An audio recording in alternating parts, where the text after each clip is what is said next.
Welcome back. A critical safety net for people dealing with crisis is fraying. The Crisis Intervention Center, which helps tens of thousands of people in the metro area each year, is running out of money. That means the service that prevents suicide, homicides, and more could be cut short. Here's a second look at this 9 News investigation. He was wearing a white polo. I don't know. He's an older man. How many shots you heard? Like 6 or 7. It's been nearly a year since Louisiana was brought to its knees by a mass shooting at a Lafayette movie theater. We are beginning our newscast early because South Louisiana is experiencing a theater shooting where police are still counting the injured and dead.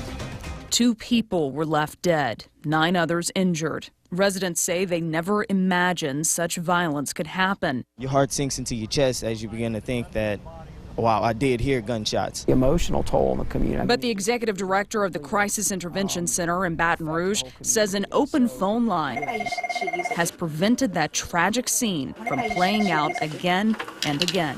The phone, this is Lana. We've averted 3 active shooter situations in the last probably 9 months to a year. Well, I'm glad that you reached out to us today. Based in the capital city, the Crisis Intervention Center provides a wide range of services for people who have reached their breaking points or are dealing with trauma.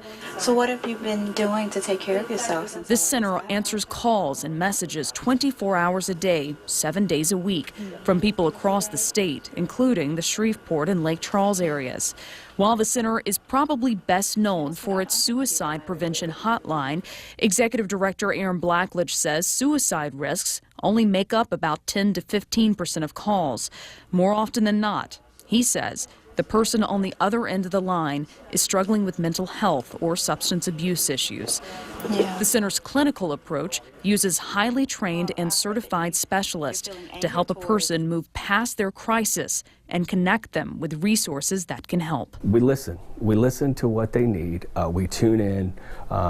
We acknowledge the feelings that are going behind, whether they can't make a house payment or electricity payment, and then we de-escalate them from that so then they can take the next steps to take some sort of action. In recent years, the center says some concerning trends have emerged. First, Blackledge says the number of callers with violent urges is up. Second, the volume of calls has grown tremendously, growing from around 19,000 local calls in 2013 to more than 21,000 calls in 2015.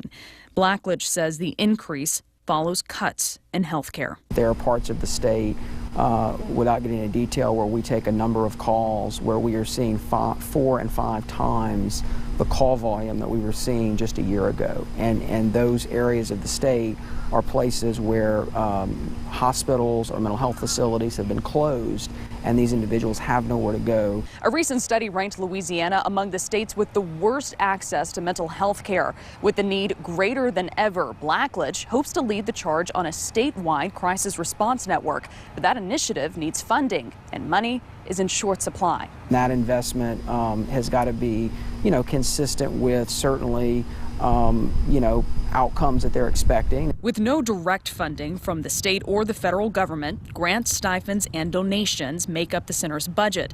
Just providing 24/7 critical services to the metro area costs $400,000 a year.